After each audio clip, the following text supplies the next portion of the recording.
magbibigay ako ng update sa aking mga baboy mga ka-farmers na nawala ng gana kumain.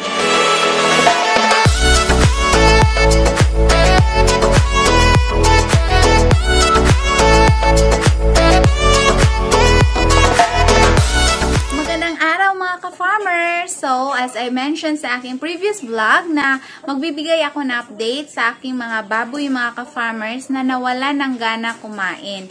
Sa previous vlog ko po, ang ginawa ko sa aking mga baboy na nawala ng gana kumain mga ka-farmers ay nagbibigay ako ng uling.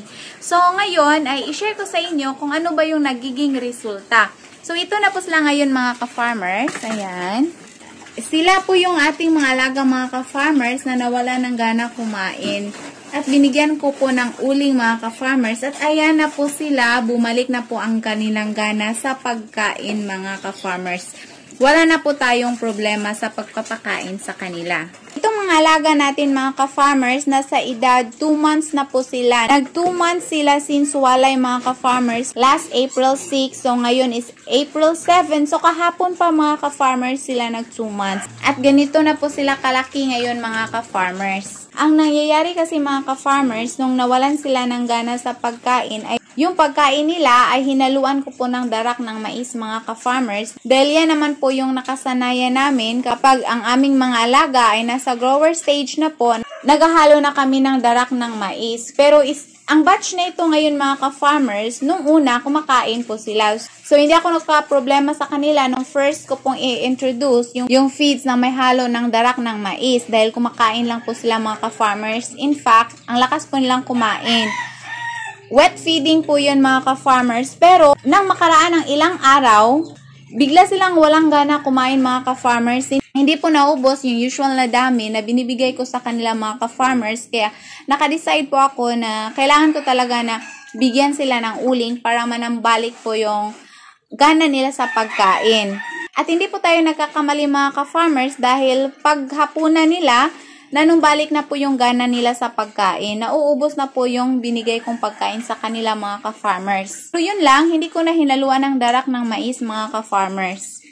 Minsan kasi itong darak ng mais, meron siyang unusual na taste. Siguro mapait mga ka-farmers kaya ayaw nila sa pagkain na yun. Pero ito lang batch na to kasi yung mga previous na mga pinafatinin ko, nakasanayan naman talaga namin na haluan namin ng darak. Naghahalo tayo ng darak mga ka-farmers dahil nakasave po tayo sa commercial feeds. Pero ngayon okay lang na hindi ako maghahalo mga ka-farmers dahil meron naman ako mga ibang remedies kung saan makasave din ako sa feeds nila.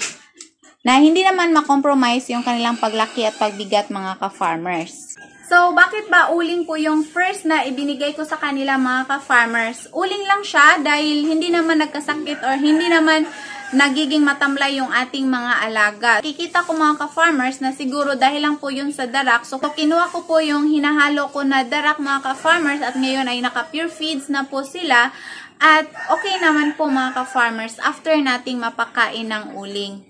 Maybe itong klase ng mga baboy na itong mga ka-farmers, very sensitive po sila sa kanilang taste. Kaya siguro ayaw nila ng darak ng mais mga ka-farmers. So marami po yung nagtatanong mga ka-farmers kung bakit ba daw uling yung first na binibigay natin sa ating mga baboy kapag walang gana kumain. Marami kasi yung useful na kagamitan sa uling mga ka-farmers. Aside sa nakareduce siya sa baho ng ating babuyan, nakatutulong din ito para linisin po yung kung ano ba ang problema na nasa loob ng tiyan ng ating mga baboy mga ka-farmers. And ever since pa po mga ka-farmers, nagbibigay na po talaga kami ng uling. Yun po ang first remedy namin kapag walang gana kumain yung aming mga baboy mga ka-farmers at nagiging okay naman. So ngayon, yan din ang ginagawa ko mga ka-farmers para at least hindi pa tayo makakagastos ng malaki. Alam nyo na kung gumastos tayo agad ng mga gamot mga ka-farmers, of course, expensive po yun. So, try muna tayo ng mga organic remedies. So, ayan mga ka-farmers, nakatutulong po yung uling para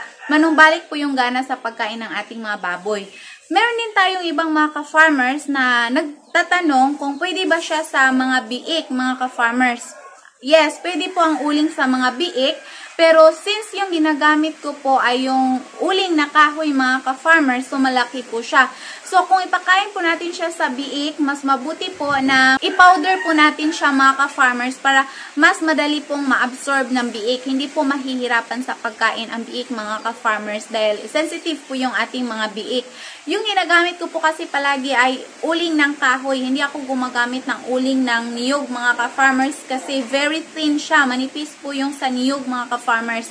Maririnig mo talagang mga ka-farmers na ang crispy ng kanilang kinakain. Para silang kumakain ng crackers. Actually, meron ako nakasave na video na kumakain yung aking mga baboy ng uling. Yun sana yung previous na i-upload ko sa YouTube. Pero ang problema, hindi siya mamonetize ni YouTube mga ka-farmers. So sayang po yung video ko kapag hindi siya mamonetize. Kaya more on tutorials na lang ako mga ka-farmers kasi very strict sa YouTube kapag sa mga hayop mga ka-farmers. Pinoprotektahan po talaga nila yung mga hayop.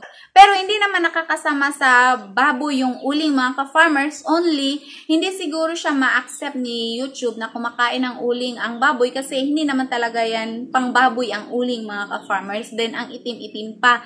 So, yung ating mga baboy kapag pinapakain natin ng uling, mangingitim po yan mga ka-farmers. One time nga, nagbibigay ako ng uling sa aking mga baboy. Parang nabigla yung papa ko nang pumunta siya dito sa kulungan kasi bakit daw ang itim-itim na ng mga baboy namin mga ka-farmers kasi ayun, naliligo na po sila sa uling.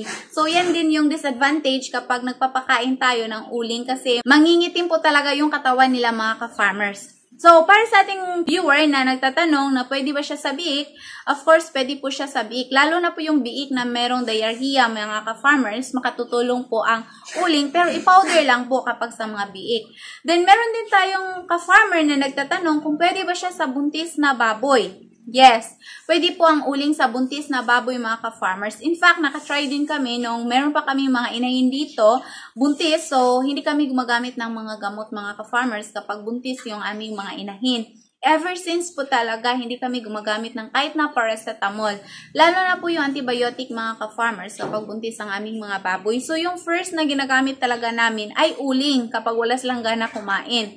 Pero kapag nilalagnat naman ang buntis na inahin ay suka at luya po yung ginagamit namin mga ka-farmers. And so far, okay naman siya. Nakatutulong din naman para ma-okay yung aming mga alaga. So, yan po ang kagandahan sa uling mga ka-farmers. Kahit na anong edad sa baboy, pwede po ang uling kasi organic lang po ito. Hindi siya makakasama sa ating mga alaga dahil hindi siya maka-overdose mga ka-farmers. Unlike talaga sa mga gamot na merong halong chemicals. Pero, don't get me wrong mga ka-farmers, pwede rin kayo gumamit ng mga gamot of course para mas madali po yung healing. Pero kapag hindi naman nagkasakit yung inyong mga baboy kasi minsan talaga, yung mga baboy natin, merong time na mawawalan sila ng gana kumain. So, tayong tagapag-alaga, ma-worried na po tayo kasi hindi sila kumakain. Yung maiisip talaga natin na papayat sila, gagaan sila, so ganyan.